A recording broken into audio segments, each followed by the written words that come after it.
여러분 안녕하십니까? 2월 26일 굿모닝 MBN 시작합니다. 먼저 오늘의 주요 뉴스입니다. 잠시 뒤인 오전 9시부터 전국 요양병원과 요양시설에서 아스트라제네카 백신 접종이 시작됩니다. 국내에서 코로나19 첫 확진자가 나온 지 1년하고도 37일 만으로 내일부터 의료진에게 접종될 화이자 백신도 오늘 국내에 들어옵니다. 어제 오후 9시까지 362명이 코로나19 양성 판정을 받아 오늘 발표될 신규 확진자는 400명 안팎이 될 것으로 보입니다. 새 거리두기 조정안은 오늘 발표되는데 현 단계를 유지할 가능성이 높은 것으로 알려졌습니다. 미국 뉴욕에서 백신의 효력을 약화시킬 수 있는 신종 코로나19 변이 바이러스가 급속도로 확산하고 있습니다. 미국 질병전문가는 다음 달 중순쯤 변이 바이러스로 인한 확산 사태가 재현될 것이라고 관측했습니다. 어제 국회 법사위를 통과한 가덕도 신공항 특별법이 오늘 본회의 상정됩니다. 야당은 문재인 대통령의 가덕도 방문을 놓고 보궐선거를 염두한 선거 개입이라며 강하게 반발했습니다. 대법원이 폭력을 거부한다는 신념 때문에 예비군 훈련에 불참한 남성에게 무죄를 확정했습니다. 종교적 이유가 아닌 개인적 신념을 훈련 거부의 사유로 처음 인정한 겁니다. 정월 대보름인 오늘 서울의 한낮 기온은 15도까지 오르는 등 포근하겠습니다. 남부지방과 제주를 중심으로는 낮까지 계속 빗방울이 떨어지겠고 바람도 강해져 모레까지 제주와 전남 남해안, 영남 해안은 초속 25m 이상의 돌풍이 부는 곳도 있겠습니다. 잠시 뒤 오전 9시부터 전국 요양병원과 보건소에서 일제히 백신 접종이 시작됩니다. 정부는 1호 접종자 개인을 특정하지 않고 9시에 접종하는 모든 사람들이 1호 접종자라고 설명했습니다. 강대엽 기자입니다. 어제 새벽 5시 50분부터 이천 물류센터에서 전국 각지의 보건소와 요양병원으로 백신이 이송됐습니다. 백신이 도착하자마자 현장 관계자들은 온도가 제대로 유지됐는지, 물량은 정확한지 등을 확인했습니다. 현재 각 보건소와 요양병원들은 2도에서 8도 사이를 유지할 수 있는 전용 냉장고에 백신을 보관하고 있습니다. 아스트라제네카 백신은 1바이알, 즉 한 병으로 10명까지 접종할 수 있기 때문에 폐기되는 백신이 없도록 10명 단위로 접종 계획이 세워졌습니다. 방역당국은 관심이 쏠렸던 1호 접종자를 특정하지는 않기로 했습니다. 오늘 전국의 보건소와 요양병원에서 동시에 접종받는 모두가 1호 접종자라는 설명입니다. 26일 9시에 전국적으로 동시에 시작되는 요양병원과 요양시설 65세 미만의 입원 입소자와 종사자분들 모두 첫 번째 접종자가 되신다는 것을. 오늘 접종이 시작되면 우리나라는 세계에서 102번째 접종 국가가 됩니다. 한편 전국적으로 1호 접종자는 없지만 각 지방자치단체들이 지역별로 첫 접종자들을 공개했습니다. 세종시와 충남 등에서는 요양병원 의사와 간호사가 선정됐습니다. 제가 의료인으로서 1호로 이제 접종을 함으로써 그 불신감을 좀 해소시키고 나아가서는 코로나19를 극복했으면 하는 마음에 제가 1호로 신청을 하였습니다. 어제까지 접종을 희망하는 요양병원과 시설 관계자들은 28만 9천 명으로 동의율은 93.7%로 나타났습니다. MBN 뉴스 강대엽입니다. 국내 첫 코로나19 백신 접종 그야말로 역사적인 순간입니다. 전국의 보건소와 요양병원은 이미 접종 준비를 마친 상태인데요. 서울 도봉구 보건소에 저희 취재진이 나가 있습니다. 네, 강재묵 기자, 어떻게 진행되고 있는지 현장 상황 자세히 설명해 주시죠. 네, 서울 도봉구 보건소 앞에 나와 있습니다. 잠시 뒤 오전 9시면 백신 접종이 본격적으로 시작됩니다. 제가 나와 있는 이곳 보건소에도 어제 낮 12시쯤 아스트라제네카 백신 500명분이 도착했고 현재는 첫 접종을 위한 준비가 마무리돼가는 단계입니다. 1차 접종 대상자는 전국적으로 29만여 명 정도인데 오늘 하루만 5,200명 넘게 접종이 이뤄질 예정입니다. 전국 292개 요양병원에서도 자체 계획에 따라 닷새 동안 접종이 이뤄집니다. 대상자의 90%가 넘는 인원이 접종에 동의한 만큼 접종 계획은 순조롭게 진행될 것으로 보이는 상황입니다. 앞서 보도해드린 바와 마찬가지로 정부는 공식적인 1호 접종자는 지정하지 않았습니다. 전국에서 동시다발적으로 접종이 이뤄지는 만큼 특정 한 명을 1호로 지정해 의미를 부여하지 않겠다는 의미입니다. 대신 이곳 도봉구 보건소에서는 첫 접종의 의미를 담아 접종 과정의 일부를 공개하기로 했습니다. 정부는 집단 면역 형성을 위해서는 모두의 자발적인 참여가 필요하다며 국민들에게 적극적인 접종을 당부했습니다. 아스트라제네카 백신은 처음 맞은 뒤 8주에서 12주 사이에 2차 접종을 받아야 됩니다. 코로나19 백신을 이루는 성분에 대해 아나필락시스와 같은 알레르기 반응 이력이 있을 경우 백신을 맞으면 안 됩니다. 또 효과가 검증되지 않은 임산부나 18세 미만 청소년도 접종 대상에서 제외됩니다. 다만 만성질환자나 면역저하자 등은 특별한 금기가 없다면 접종이 가능합니다. 가벼운 감기 증상이 있어도 접종에는 문제가 없지만 고열 증상을 보일 시 당국과 조율해 접종을 며칠 뒤로 연기할 수 있습니다. 지금까지 도봉구 보건소 앞에서 MBN 뉴스 강재묵입니다. 두 번째 백신인 화이자도 오늘 한국에 도착합니다. 내일부터 코로나19 환자를 돌보는 의료진을 상대로 접종이 시작되는데 정부는 3월 중 1차 접종을 완료한다는 계획입니다. 김태림 기자가 보도합니다. 국제 백신 구매기구 코백스 퍼실리티를 통해 들어오는 화이자 백신은 오늘 국내에 도착합니다. 어제 네덜란드 암스테르담으로 떠난 화물기가 58,500명분, 11만 7천 도스를 싣고 오늘 낮 12시 10분쯤 돌아오는 겁니다. 공항에 도착한 화이자 백신은 물류센터로 가지 않고 국립중앙의료원 등 전국 5개 예방접종센터로 옮겨집니다. 첫 접종은 내일 오전 국립중앙의료원 예방접종센터에서 이뤄지는데 의료원 종사자 등 300명이 대상입니다. 초도 물량으로 도입이 됩니다. 감염에 노출될 우려가 높고 또 의료와 방역체계 유지에 긴급한 필요성이 있는 감염병 전담병원에 의료진에게 배정하였습니다. 다음 달 3일부터는 호남과 영남 등 권역별 예방접종센터에서도 접종이 시작되고 8일부터는 각 의료기관에 화이자 백신을 배송해 자체 접종을 진행할 계획입니다. 화이자 백신 1차 접종 대상자는 전국 143개 병원 의료진과 종사자로 다음 달 20일까지 마무리될 예정입니다. 코백스 물량과는 별도로 화이자사에서 직접 받는 백신 도입을 위해 검증 절차도 진행됐는데 그 결과는 오늘 오전 발표될 예정입니다. MBN 뉴스 김태림입니다.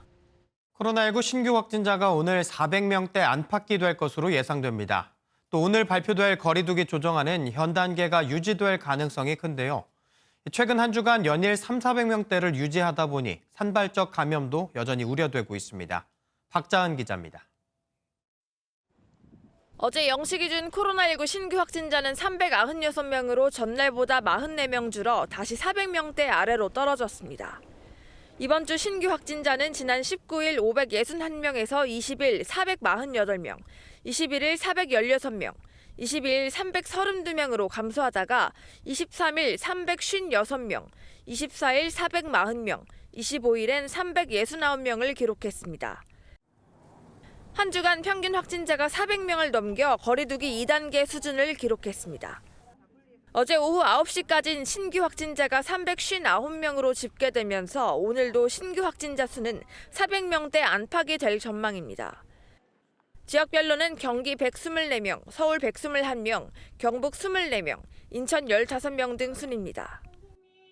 설 연휴 마지막 날인 지난 14일부터 코로나19 최대 잠복기인 14일이 지나면 이번 주말인 만큼 확진자 증가도 우려되는 상황입니다. 서울 순천향대학병원과 경기 남양주 플라스틱 공장, 부천 영생교 관련 집단 감염 등 전국적으로 산발적인 집단 감염도 계속되고 있습니다. 현행 거리두기 단계가 일요일 종료되면서 방역당국은 새로운 거리두기 조정안을 오늘 발표합니다. 코로나19 유행이 정체 상태를 보이고 있어 거리두기 단계는 현 수준을 유지할 가능성이 매우 큽니다. 다만 5인 이상 사적 모임 금지나 자영업자들의 영업 제한을 둘러싸곤 방역당국이 막판까지 고심을 거듭한 것으로 알려졌습니다. MBN 뉴스 박자은입니다. 이렇게 우리는 백신 접종이 시작됐는데 미국 뉴욕에서 백신의 효력을 약화할 수 있는 신종 코로나19 변이 바이러스가 급속도로 확산하고 있습니다. 다음 달 중순쯤 미국에서 변이 바이러스로 인한 코로나19 확산 사태가 재현될 것이라는 전문가의 관측이 또 나왔습니다. 전정인 기자입니다. 컬럼비아대 연구팀이 이번 주 발표를 앞둔 논문을 통해 지난해 11월 뉴욕에서 채취한 코로나19 표본에서 새로운 변이 바이러스를 발견했다고 밝혔습니다. 연구팀은 새 변이 바이러스가 남아공 브라질발 변이와 유사하다며 스파이크 단백질에 발생한 E484K 변이가 공통으로 확인됐다고 전했습니다. 이 변이는 항체를 더 효과적으로 피하고 일부 백신에 대한 저항력을 높일 수도 있는 것으로 알려져 있습니다. 뉴욕타임스는 새 변이 바이러스 감염자들은 기존 코로나 감염자 평균 나이보다 6살가량 많았고 입원 비율도 더 높았다고 보도했습니다. 미국 질병 전문가는 다음 달 중순쯤 변이 바이러스로 인한 코로나19의 확산 사태가 재현될 것이라고 관측했습니다. It often takes 4, 6, even 8 weeks of this virus circulating before it really takes off. Where I really get concerned, I think, is in the second or third week of March. 또 변이로 인한 대확산이 닥치기 전에 더 많은 사람들이 백신 보호막을 제공받을 수 있도록 2차 접종을 미루고 1차 접종을 폭넓게 해야 한다고 제안했습니다. MBN 뉴스 전정인입니다. 정부와 여당이 소상공인 지원법을 개정해 코로나19 손실보상제도를 도입하기로 했습니다. 상시 근로자 10인 미만인 소상공인보다 규모가 큰 중소기업에도 이 제도가 적용될 것으로 보이는데 별도의 위원회를 설치해 지원 여부를 심의한다는 구상입니다. 손실보상법안은 모레 국회에서 열리는 고위당정협의회에서 공개될 전망으로 더불어민주당은 3월 국회에서 법안을 처리하고 3, 4개월 이내에 시행령도 완성할 계획입니다. 미국에서는 코로나19가 중국에서 온 것이라며 아시아계에 대한 증오 범죄가 잇따르고 있는데요. LA 한인타운에서 한국계 남성이 무차별 폭행에 살해 위협까지 당했습니다. 이기종 기자입니다. 현지 시간 지난 16일 밤 미국 LA 한인타운의 한 거리에서 한인 2세 데니 김 씨는 2명의 남성에게 공격당했습니다. 쓰러진 뒤에도 폭행은 계속됐고 살해 위협까지 당했습니다. Racial insults. They were calling me 칭총, Chinese virus. 칭총은 아시아계 미국인을 조롱하는 말입니다.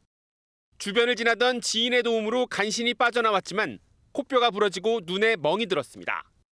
LA 경찰은 이 사건을 증오범죄로 보고 히스패닉계로 추정되는 용의자들을 추적하고 있습니다. 미국에서는 코로나19 대유행 이후 아시아계에 대한 증오범죄가 잇따르고 있습니다. 다짜고짜 뒤에서 밀치거나 이유 없이 폭행합니다. 아시아계 상점에 죽은 고양이를 던져두기도 합니다. You feel like this is a hate crime? Of course. There's really no doubt about it. 한 인권단체가 집계한 미국 내 아시아계를 향한 증오범죄는 지난해 3월부터 지난 1월까지 2,800건. 한인 피해는 이 가운데 15%, 420건에 달했는데 노인 등 약자들에게 집중됐습니다. It's just absolutely senseless, and it really breaks my heart that people are hurting and targeting the elders. 한국계인 미셸 박스틸 캘리포니아 연방 하원 의원은 증오범죄를 규탄하는 초당적 결의안을 의회에 제출했습니다. MBN 뉴스 이기종입니다. 서울시장 보궐선거 레이스가 막바지로 치닫으면서 여야 후보들의 막판 표심 잡기가 총력을 다하고 있습니다. 민주당은 오늘부터 우상호, 박영선 예비 후보에 대한 경선 투표를 시작해서 다음 달 1일에 최종 후보를 낸 뒤 여권 단일화에 돌입할 예정인데요. 다음 달 4일 최종 후보를 결정하는 국민의힘 내에서도 오세훈, 나경원 예비 후보가 치열한 신경전을 벌이고 있습니다. 노태현 기자입니다. 나경원 국민의힘 예비후보는 당내 경선 룰이 100% 시민 여론조사로 이루어지는 것에 대해 역선택 문제가 발생할 수 있다고 비판했습니다. 여권 지지자들이 상대적으로 지지율이 낮은 국민의힘 후보에 표를 던져 여권에 유리하도록 할 수 있다는 건데 오세훈 예비후보를 견제하는 것으로 해석됩니다. 야권을 지지하거나 야권 정당의 당원이거나 야권을 지지하는 적어도 여권의 지지자는 아닌 분들에 의해서 후보를 선출하는 것이 야권 후보겠죠. 오세훈 후보는 나경원 후보의 보수 색채 때문에 안철수 국민의당 후보와의 단일화가 쉽지 않을 것이라고 공세를 펼쳤습니다. 그건 저뿐만 아니라 정치를 분석하시는 분들도 아마 안철수 후보로 예상되는 저쪽 제3지대 후보와의 단일화도 역시 쉽지 않을 것이다. 오 후보를 중심으로 반나경원 연대가 이루어지는 게 아니냐는 일각의 관측에 대해서도 나 후보는 정치공학적 이야기라며 각 후보의 완주 의지가 강하다고 신경전을 벌였습니다. 제3지대 단일화에 나선 안철수, 금태섭 예비후보는 마지막 토론에서 정책과 비전을 주제로 열띤 공방을 벌였습니다. 어젯밤 박영선, 우상호 후보의 마지막 TV 토론을 마친 민주당은 오늘부터 경선 투표에 돌입합니다. 이런 가운데 열린민주당 후보로 확정된 김진애 의원은 민주당의 후보 단일화 태도에 의문을 표하며 민주당 후보에게 꽃길을 깔아주는 방식으론 안 된다고 꼬집었습니다. MBN 뉴스 노태현입니다. 중대범죄수사청뿐만 아니라 얼마 전 판사 탄핵도 처음에는 민주당 지도부가 소극적인 모습을 보였습니다. 하지만 여권의 초선 모임, 이른바 철험회 소속 의원들이 강하게 밀어붙이면서 관심이 커지고 있습니다. 어떤 모임인지 안보람 기자가 보도합니다. 지난 23일 열린 중대범죄수사청 공청회에 참석한 최강욱 열린민주당 대표는 철험회를 언급하며 검찰개혁의 필요성을 강조합니다. 철험회가 여러 번 이런 행사를 주최하고 싶었는데 아쉽게도 전염병 때문에 많이 모이지를 못했습니다. 또 더 열심히 공부해서 21대 국회에서 검찰개혁 공부 모임을 표방한 철험회는 본받을 분에게는 배우고 누구처럼 못된 짓은 하지 말자는 다짐을 이름에 담았다는 게 최 대표 설명입니다. 지난 여름 수해 때 활짝 웃는 사진이 공개돼 문매를 맞기도 했는데 최근에는 여권의 사법 이슈를 주도하며 주목받고 있습니다. 사상 첫 판사 탄핵에 앞장선 이탄희 의원과 국회의 책무를 이행하는데 최선을 다했습니다. 앞으로 변론과 재판은 헌법재판소의 몫입니다. 중대범죄수사청 설치법을 대표 발의한 황운하 의원, 사의를 표명한 신현수 청와대 민정수석을 비판한 김용민 의원 등이 소속됐는데 현재 회원은 20명 가까이 불어난 것으로 알려졌습니다. 민주당 일각에서는 철험회의 행보가 강경 일변도란 점에서 부담스럽다는 목소리도 나오고 있습니다. 공교롭게도 김남국, 이규민, 민영배 등 이재명 경기지사와의 인연이 깊은 의원들이 다수 소속돼 있다는 점에서 검찰개혁 이후 정치적 행보에도 관심이 쏠리고 있습니다. MBN 뉴스 안보람입니다. 정부의 탈원전 정책으로 사업으로 취소될 처지였던 경북 울진의 신한울 원전 3, 4호기 건설 사업 일단 기사회생했는데요. 그런데 공사 재개를 위한 조치가 아니다 보니 심각한 경영난을 겪고 있는 원전업계는 앞으로 얼마나 더 버틸 수 있을지 막막해하고 있습니다. 오지혜 기자가 현장 취재했습니다. 집채만한 흙더미와 터닦기도 제대로 안 된 허허 벌판에 전봇대 2개가 세워져 있습니다. 신한울 3, 4호기가 들어설 곳으로 면적만 124만 제곱미터, 축구장 173개 규모입니다. 2023년 완공이 목표인데 보시는 것처럼 4년 동안 첫 삽 한 번 뜨지 못했습니다. 400m 떨어진 곳에 위치한 신한울 1, 2호기 공사도 중단된 지 4년째입니다. 정부의 탈원전 정책 때문인데 일단 신한울 3, 4호기 사업 허가 기간은 연장했습니다.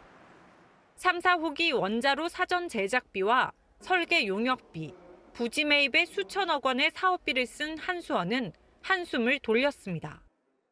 한수원은 공기업으로서 정부 에너지 정책을 수행할 의무가 있기 때문에 향후 정부의 정책 방침이 정해짐에 따라서 그 후속 조치를 추진할 계획입니다. 하지만 원전 건설을 위한 기간 연장이 아니다 보니 건설을 맡은 두산중공업과 협력업체의 걱정은 여전합니다. 무조건 견디라고 하는데 그게 견딜 수 있는 부분도 안 되고 일거리가 없으니까 인원을 조정해야 되죠. 한 달 매출이 없으면 사실 바로 문을 닫아야 되는 상황이거든요. 지금 벌써 3년째 가고 있으니. 야당도 매몰 비용만 최소 6,500억 원에 조 단위의 추가 피해가 우려된다며 법적 대응을 시사했습니다. 대통령이 나서서 사과하고 신한울 3, 4호기 재개 포기로 인한 모든 경제적 손실을 책임져야 할 것이다. 이런 가운데 반핵 시민단체는 2017년에 백지화를 선언해놓고 사업 허가를 연장한 것은 정책 후퇴라며 반발하고 있습니다. MBN 뉴스 오지혜입니다. 미얀마 군사 쿠데타에 항의하는 시위가 20일째 이어지는 가운데 갑자기 대규모 친군부 시위대가 등장했습니다. 군부의 사주를 받은 사람들이란 의혹이 불거졌는데 이 친군부 시위대 일부는 쿠데타에 항의하는 시민들을 흉기로 위협했습니다. 전광열 기자입니다. 미얀마 최대 도시 양곤 시내의 한 CCTV에 잡힌 영상입니다. 생명의 위협을 느낀 듯 달아나는 시민들과 흉기를 들고 천천히 걸어오며 이들을 위협하는 남성의 모습이 포착됐습니다. 도망가다가 붙잡힌 시민이 집단 구타를 당하는 장면도 있습니다. 조직 폭력배처럼 보이는 사람들의 정체는 일부 친군부 시위자입니다. 어제 양곤 시내에선 친군부 시위대 천여 명이 거리를 활보했습니다. 쿠데타 직후 군부 지지 차량 행진이나 지지 시위가 소규모로 열린 적은 있지만 어제처럼 대규모 지지 시위는 처음입니다. 시민들은 친군부 시위대에 군부의 사주를 받은 사람들이 포함됐다는 구호를 외치며 항의했습니다.